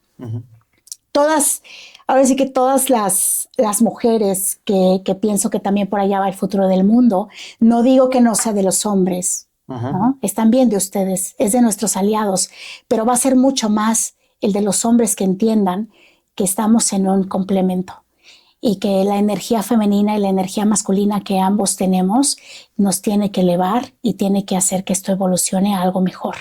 En donde en algún momento lleguemos al punto de que no importa si eres hombre o si eres mujer, nos da exactamente igual. Pero estamos en ese tránsito y las niñas tienen que empezar y los niños tienen que empezar a aprender a cómo comportarse en la medida de que esto sea un reto. Entonces, pues he estado en una agenda de derechos de avanzada. Gran parte de mis compañeros lo reconocían en el Senado. Siempre me decían, otra vez tú. Fui a meter un cajero de Bitcoin para enseñarles Bitcoin. Traje a diversas voces internacionales para que aprendieran lo que se está haciendo en otros países. Fui representante de México en más de 30 países, en diferentes discusiones. Entonces tuve la confianza y el respeto de mis compañeros para poder hacer esa representación, porque en gran parte pienso que el futuro le pertenece a la gente con ideas. La muerte de las ideologías es inminente. Si hoy tú me preguntas, ¿eres de derecha o eres de izquierda? Te voy a decir, esos debates los dejamos para un café y nos vamos a conflictuar y vamos a entrar en el conflicto y vamos a salir de él y luego nos vamos por unas cervezas y así va a dar el mundo 200 vueltas. Pero lo que hoy es cierto es que lo que sostiene a un país son las ideas en la economía, las ideas en la justicia, las ideas en la seguridad, en la salud, que son 4 de las cosas más importantes que deben de sostener a una sociedad. Y un mundo en libertad. Yo sí estoy muy preocupada por la libertad. ¿Cómo defines la libertad? Pues es tu máxima capacidad de no tener los límites que normalmente te da un gobierno. Pero es tu máxima capacidad. Es más, la libertad nos lleva a pensar en los grandes avances de la humanidad, donde no hay límites. No quiere decir que no existan. Siempre hay límites. La naturaleza los tiene. Pero los atraviesas y entonces si a ti se te ocurre crear el primer viaje espacial a Júpiter, pues lo vas a hacer, porque no hay nadie que te esté diciendo, ¿sabes qué? Por mover un lápiz cuesta tanto y por mover el otro son 200 papeles a llenar, pero además tienes que ir por 3 sellos y luego... No, pues no vivo en un mundo libre, ¿sabes? Sí. Y por otra parte también la libertad personal, el poder personal. Estamos muy manipulados, exageradamente manipulados. ¿Cuál crees que son las principales manipulaciones actuales? Wow. Por ejemplo, esto, para México y los mexicanos, pensar que no se puede. Somos el país del llamerito. Llamerito. Llamerito. ¿Qué significa? Que te falta poquito, lo vas a lograr. Pero el llamerito es un poquito despectivo. Es como, no lo vas a lograr, pero llamerito, tranquilo. O sea, vas a vender 100 tacos hoy. Pero llamerito, mira, vas en el 88. Vale, te entiendo. Llamerito. Entonces, somos el país del jugamos como nunca con nuestra selección. ¡Wow! Viste los pases, los casi goles, la chilena. Perdimos como siempre. Entonces, somos el país del llamerito. O sea, en resumen, no se puede, pero le estás echando ganas, amigo. Dale, porque además somos un país súper alegre, ¿no? Fiesta y demás. Somos el país mediocre, somos el país de eso que te digo, del perdemos, como siempre. O sea, tú te puedes esforzar y sobreesforzar y perdemos, como siempre. O somos el país donde dependemos del gobierno. Papá gobierno me va a ayudar, papá gobierno me va a salvar, papá gobierno me va a dar dinero. Papá gobierno va a resolver que el hospital no tenga medicinas. Papá gobierno va a hacer que yo tenga seguridad. No es cierto. Es un mito. Y también en eso no somos libres. Porque si vamos pensando por la vida que tú estiras la mano y papá gobierno te da, pues eres un esclavo, tienes un grillete. No tienes libertad, tienes un grillete. Se está buscando continuamente soluciones fuera de, ¿no? En vez de en ti, ¿no? ¿Qué puedes hacer tú? Claro. ¿Qué puedes hacer tú? ¿Dónde están tus habilidades? ¿Dónde está tu talento? ¿Dónde está tu pasión? Y claro, lo de afuera importa. Hay que tener incentivos. Por eso yo siempre he estado a favor de tener menos impuestos. Es que es una locura la cantidad de dinero que se va. ¿Qué pasaría si ese dinero, en lugar de estar manteniendo corruptos, pues pudiera ser para emprender, capital semilla, para diferentes proyectos, de esos niños que hoy están en pobreza? Es que yo no escatimo que cualquiera de ellos puede ser un gran empresario y no escatimo tampoco que pueda ser un gran político. Pero pues si tenemos estas limitaciones y no hay libertad y pensamos ciertas cosas sobre las que no tenemos control, pero sobre lo que tú piensas y tienes control, entonces también hay que hablar de la libertad personal, una apuesta, ¿y yo qué voy a hacer? Que es cuando, por ejemplo, estás en conversaciones con amigos y todos nos quejamos de todo. Bueno, ¿y tú qué vas a hacer? ¿Qué te toca hacer o ser? Hay gente que no nació para ser, ¿eh? Hay gente que, digo, también hay que ubicarnos en el lugar en donde nos toca. Así que hay gente que uno dice, ay, mira, ahí sirviendo café, está toda madre la vida, ¿verdad? Pero bueno, hagamos un mundo en donde también tengamos esta humildad de reconocer hasta dónde podemos llegar, pero dices, bueno, hace esto, pero mira, es un buen padre de familia, es un buen maestro, es un buen médico, no se quiere meter en política, no quiere hacer más cosas, ok, está bien, pero lo que es como persona es bueno, me inspira, me motiva, me ayuda, me da un buen consejo. Pero imagínate, si de por sí no tenemos libertad en nuestros países, pues bueno, en mi opinión, no somos libres todavía. Y luego le sumas a que no tienes libertad ni poder personal, ahí te vas a quedar y no va a haber quien te rescate. Porque yo también estoy en el otro entendido, que los avances se hacen en equipo, que no es una sola persona y que todos nos vamos ayudando. Ahora en México hay otro mito que también no nos hace libres y nos esclaviza, que es la cubeta de cangrejos. El que quiere sobresalir, lo bajamos. Porque ¿cómo? ¿Por qué se le ocurre ser ella? Por ejemplo, yo me aventé a querer ser presidenta de México. ¿Ok? ¿Cómo fue esa historia? Divina, hermosa. Salí lastimada, eso sí, porque me violentaron mis derechos. Y hablando de pistolas en la cabeza, ¿ok? Porque no solo los delincuentes saben poner pistolas en la cabeza. Entonces, salí violentada de ese proceso que acaba de pasar, porque yo quería ser una de las 3 mujeres de esa boleta electoral en la contienda del 2020, de este año, 2024. ¿Y ¿Okay? cómo cambiaste de rumbo? Porque no me gustaría usar la palabra rendirte, porque no creo que te rindas, pero ¿por qué cambias de objetivo? No lo cambié, simplemente que no se me respetó mi derecho político a participar en la contienda interna del partido en donde yo estaba haciendo política. Vale. Y al violentar ese derecho, yo ya no tenía otra forma de participar. Es decir, no había otro partido en el cual ir a tocar la puerta y decir, aquí estoy porque quiero competir. Porque esa es otra. A mí me gusta competir. Yo fui de esas niñas, digo, ya lo dije, de excelentes calificaciones, y yo me iba a las competencias de matemáticas, de historia, de español, de ciencias naturales. Me encanta competir.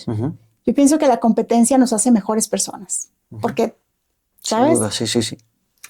A ver, vamos, como decimos en México, vamos a ver de qué cuero salen más correas. Y es un reto. Pero después, entre competidores, nos abrazamos, ¿no? Celebramos tu primero, mi segundo, o al revés. Pero a mí me gusta competir. Entonces, a mí la política no me ha dado nada gratis. Yo he dicho, aquí estoy, quiero competir. Si me demuestran que hay alguien mejor que yo, con todo gusto le acompaño a la otra persona. Si no me demuestran que hay alguien mejor que yo, puedo ser yo. Esa es mi postura. Entonces, cuando yo alzo la mano y digo quiero competir, pues obviamente no me traen a alguien mejor que yo. Pero en México, lamentablemente, y a la usanza tradicional, no hay democracia al interior de los partidos, y este partido político decide quedarse con una sola persona y apoyar y respaldar a una sola persona sin permitir que nadie más compita con esa persona. ¿Por motivos económicos? Por motivos de dinero, sí, por supuesto. Pues es que en México algunos puestos políticos cuestan dinero y quien da más dinero es el que se queda con el puesto. Esa es una verdad, no es un mito y es tragedia nacional, pero así pasa. Pero además, los acuerdos políticos con el oficialismo, con los grupos de poder, con los intereses, ¿no? Si todo se mueve alrededor de la persona que va a dar la cara. Ujú. Entonces, bueno, eso me pasó, fue fue una historia de terror, yo creo que la peor experiencia de mi vida, porque conocí la oscuridad del sistema político, completita. ¿Podrías hacerlo transparente? ¿Podrías contarlo? Sí, sí, de hecho, parte de lo que yo he comentado públicamente fue incluso para que la gente supiera en ese proceso.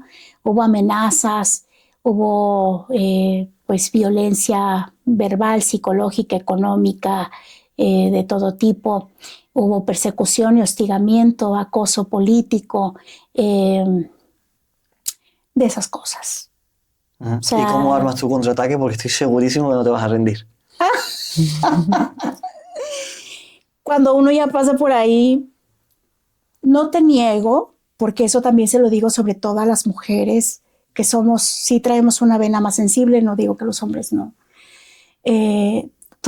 Obviamente este año ha sido de recuperación, de estar en terapias. Te conozco todas las habidas y por haber, Me porque imagino. hay que rehacerse, hay que renacer bien, renacer sin resentimientos, porque luego el resentimiento es lo que hace que los políticos tomen decisiones de futuro que no son buenas Basada en el para la pasado, gente. sí. Entonces, soy muy creyente de que como es adentro es afuera y primero es adentro. Si yo estoy bien, puedo servir, puedo hacer mi servicio Ujú. con mayores condiciones óptimas para que resulte como quiero. Entonces sí, este año fue un golpe muy duro, pues fue violencia, violencia tal cual. No escatimo ninguna de las violencias. Fue violencia física.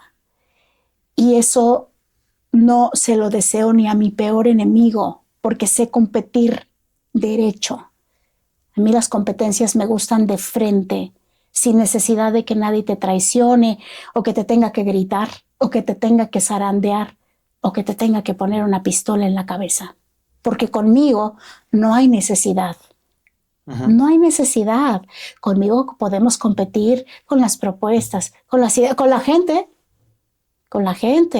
la gente que nos acompaña. Es más, podemos competir con el dinero de la campaña, Ujú. si tú quieres. A ver quién hace una mejor campaña.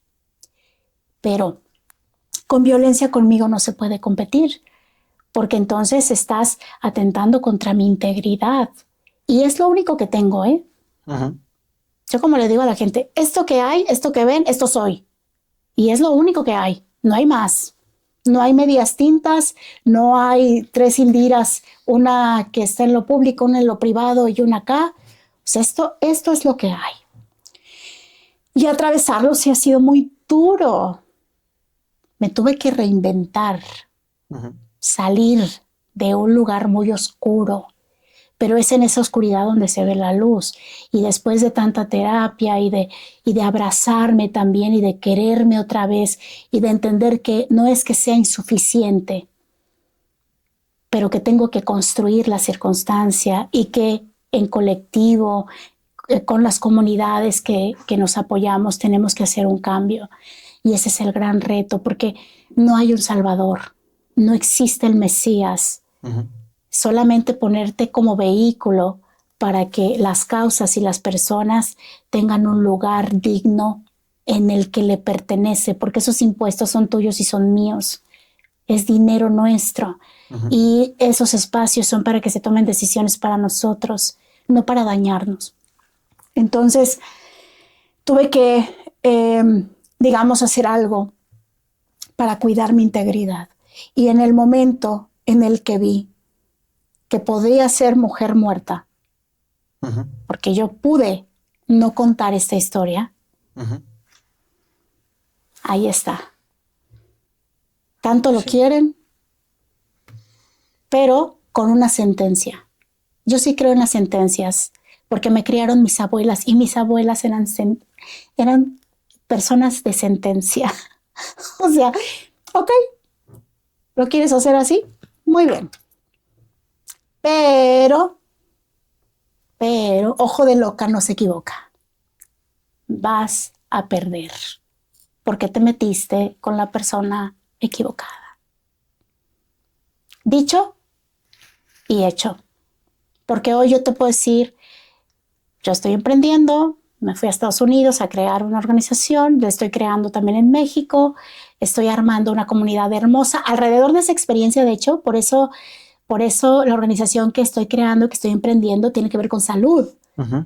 Porque yo entendí que si tú no estás bien, entero, en integridad, no puedes sortear la vida. Ujú. Con un dolor de estómago no se puede hacer el mejor emprendimiento del mundo, Ujú. pero tampoco con un corazón adolorido Ujú. y tampoco con un espíritu abatido. Entonces, ahí encontré una forma de transformar otra vez el dolor en esperanza. Y no solamente para mí, porque no sabes la cantidad de gente que se desencantó de que no fuera yo la candidata a la presidencia de la República, Ujú. que fue como un, ya merito, Otra vez, ¿no? otra vez, ya merito, casi, casi. Y al cuarto para las 2 no sucedió. Entonces, yo no quiero vivir en el desencanto.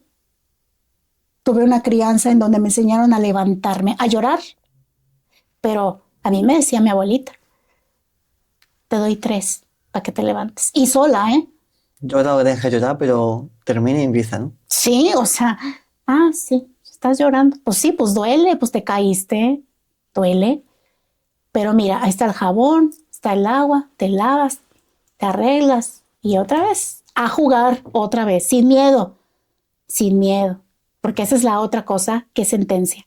Ujú. Cuando vuelves a empezar es sin miedo. Ujú. Vamos a empezar. Sí, porque si no, no Entonces, empiezas y sigues en el pasado, ¿no? sí, y es que con mucha facilidad la política te encierra en el pasado. Todo el mundo está allá, tienen discusiones de hace 70 años. ¿Sí o no? En Sí, todo sí. el mundo, ¿eh? De No nada más 400 discusión. también. Sí, o sea, vamos a regresar para cuando la edad de piedra. Ay, mi hijo, pues yo ya estoy viendo cohetes, estoy viendo extraterrestres, ¿no? Blockchain y Bitcoin y inteligencia artificial. Es más, y hasta las cosas, por ejemplo, el campo, ¿no? El campo que parece cosa del pasado es más de futuro que otra cosa. Sí, sobre todo más Eh, ahora. pero ya estamos para allá. Ujú. No para allá. Y el político tradicional te jala, te jala. Entonces, yo me he tenido que recuperar de mi putazo, de mi descalabrado. Me he tenido que recuperar. Hay una paisana tuya que me encanta, que es poeta, que se llama Elvira Sastre, Ujú. que tiene un poema que se llama Mi vida huele a flor. Y anoche lo leí. Y entonces habla sobre estos procesos trágicos de la vida y fallar y volver a empezar. Y al final dice, bueno, pero todas mis espinas se han vuelto rosa y ahora mi vida huele a flor. Y eso es lo que tenemos que hacer con cada descalabro. Volver a sembrar, volver a hacer semilla, hacer crecer y que en todo su esplendor veas la belleza de lo que significa una vida en resiliencia. Entonces, a mí la política, a prueba y error y a mi insistencia, porque yo no me voy a ir de la política. La política me encontró a mí. Yo no quería hacer política. Ujú. No, nunca, jamás. Ujú. Eso es cosa del diablo. ¿Y por qué diste el paso de activista a senadora? ¿Por qué entraste en política? Si no te Porque llamaba. mira, en mis intentos de cambiar el mundo, en mi Sí, emprender para cambiar el mundo, pues tienes ya que lo he pasar por hecho, ahí. alzando la voz, metiéndome a los barrios en conflicto. Bueno, pues, ¿qué queda? Claro. Ujú. Ir ahí, a donde nadie quiere ir. Porque además, también otra vez más, ¿no? Perdí novio y todo. Eh, por decir, quiero hacer esto. Ujú. Entonces, cuando uno empieza a transformar su mente, Ujú. porque la mente cambia conforme pasa el tiempo, y hay que hacerla que cambie para que aprenda a aceptar que así es, Ujú. acéptalo, pero no te conformes. El mundo es de los inconformes. Yo eso también lo pienso. Entonces, no me conformé con entrar a política. Yo pude haber entrado a política pegando stickers por todos Ujú. lados diciéndole a mis amigos en Facebook, vota por... No, yo entré a querer ser senadora de la República Mexicana. Y ahí está la niña en ese ejercicio de imaginación que no tiene límites. Y cuando estaba en el Senado, dije, quiero ser presidenta de México. En el contexto histórico soñado, la primera mujer presidenta. Y si no soy yo, quiero competir con la que sí va a ser. Será cuestión entonces de tiempo. Será. Indira, ¿y qué piensas de las fronteras? Vamos a tener uno de los mayores retos en todo el mundo. No es nada más de México con Estados Unidos, sino un fenómeno que ahora le llaman migratorio. Es decir, gente desplazándose por diferentes motivos a diferentes lugares, en diferentes momentos, pero todos a la vez. La migración es un activo, pienso, y hace crecer las sociedades y sobre todo las economías. Pero obviamente entiendo que debe de haber condiciones para que sea un activo.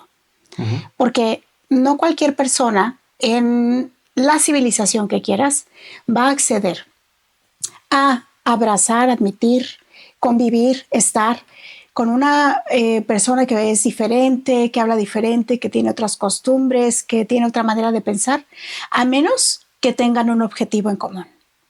Y hay que crear todos los incentivos para que eso que es común sea la fortaleza. Porque si no están, entonces lo que pasa es lo que ya estamos viviendo. Desorden, caos, violencia, muchas violaciones a los derechos humanos, gente que está sufriendo literalmente por trasladarse de un lugar a otro y que después llega y en lugar de tener las condiciones de vida que esperaban, más bien son al revés y son dificultad. Entonces, sí hay que plantearnos cada vez más hacer alianzas con nuestros vecinos países en donde te encuentres, porque ese es uno de los temas que más nos va a dar dolores de cabeza, pero yo pienso, como insisto en que la migración es un activo, que si le damos orden, si le ponemos orden y le ponemos algunos incentivos, a ver, vamos a ser una sociedad muy elevada, porque lo que nos ha demostrado la historia es que esta mezcla genética, cuando se da, lo vivimos en América y lo hemos vivido incluso en las comunidades indígenas. Estas mezclas que se dan hacen que la humanidad siga evolucionando. ¿Y qué piensas de la política extrema como la de El Salvador y Bukele? Extrema respecto a lo que hay ahora. No digo ni buena ni mala, eso me vas a decir tú. Cuando entramos a los terrenos de la violencia, que a mí me ha tocado estar ahí. O sea, yo he trabajado el tema de seguridad y sí pienso que obviamente hay que tener un respeto irrestricto a los derechos humanos.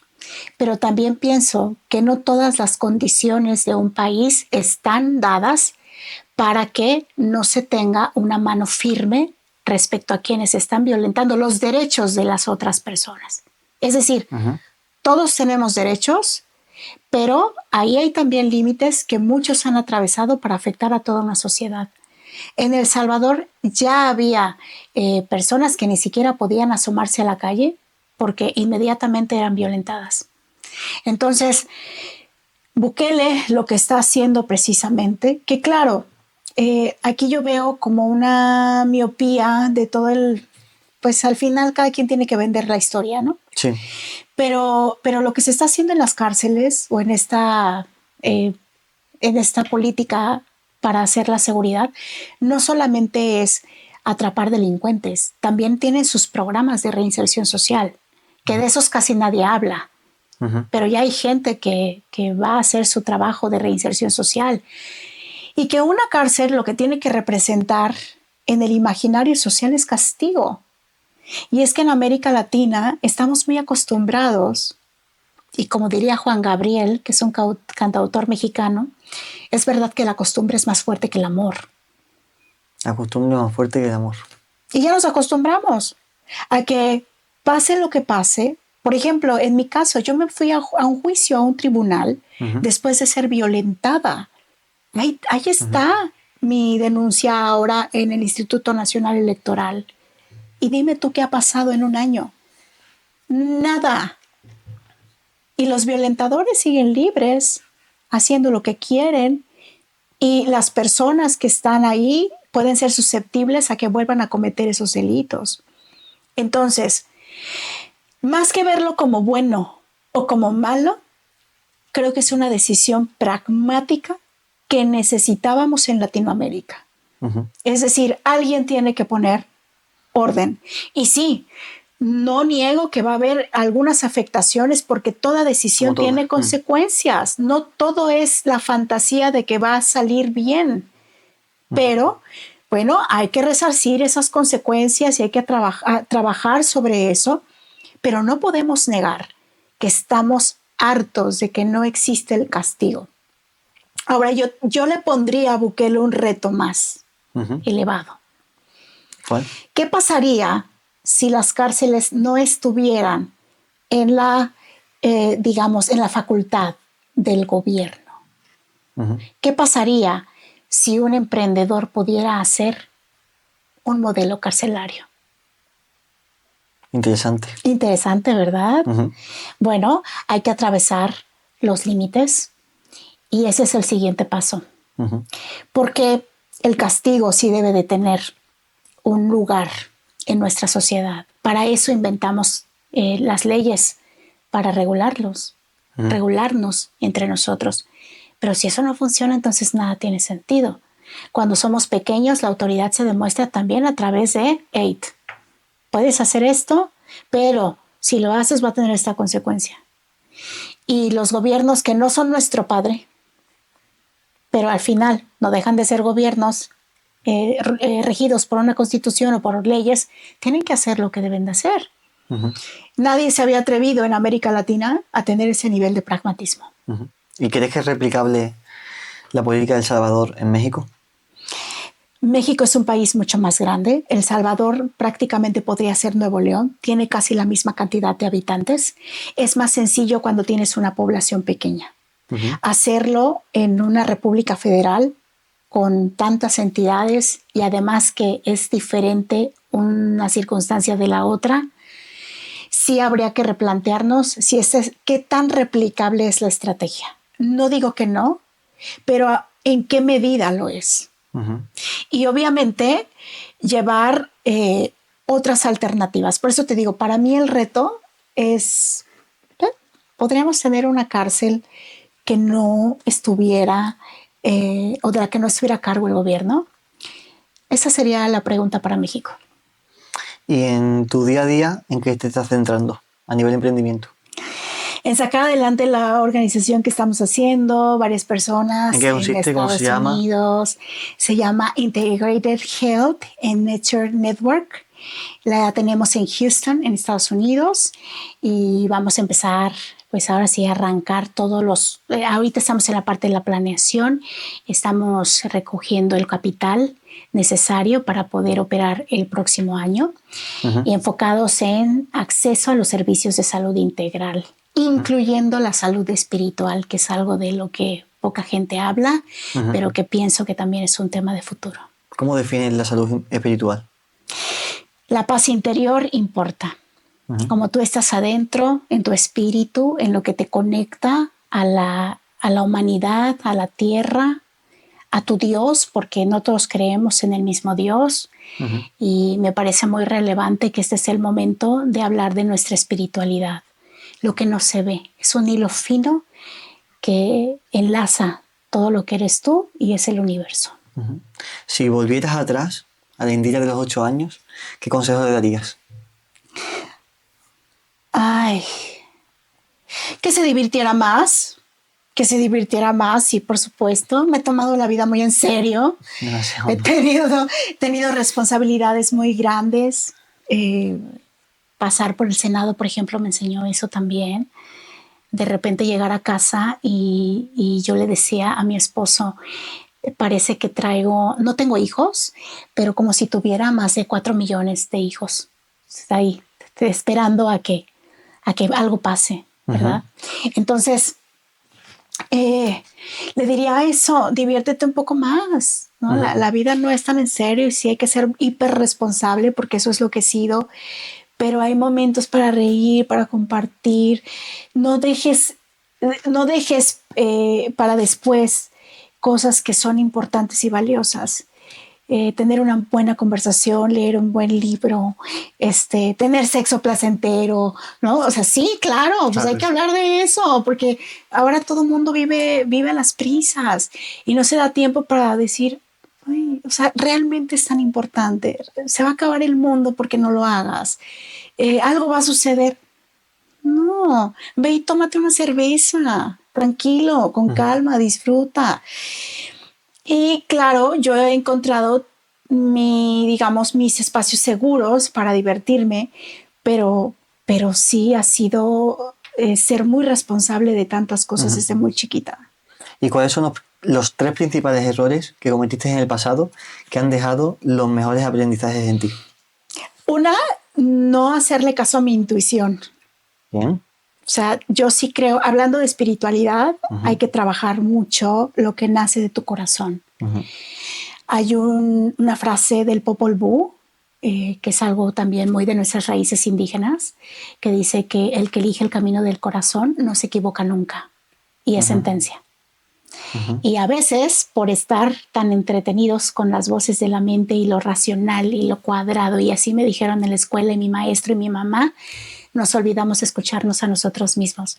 Y entonces bloqueamos esto cuando te está diciendo no es por ahí, si es por ahí, dile esto, dile aquello, y nos olvidamos de hablar con el corazón, con nuestro corazón.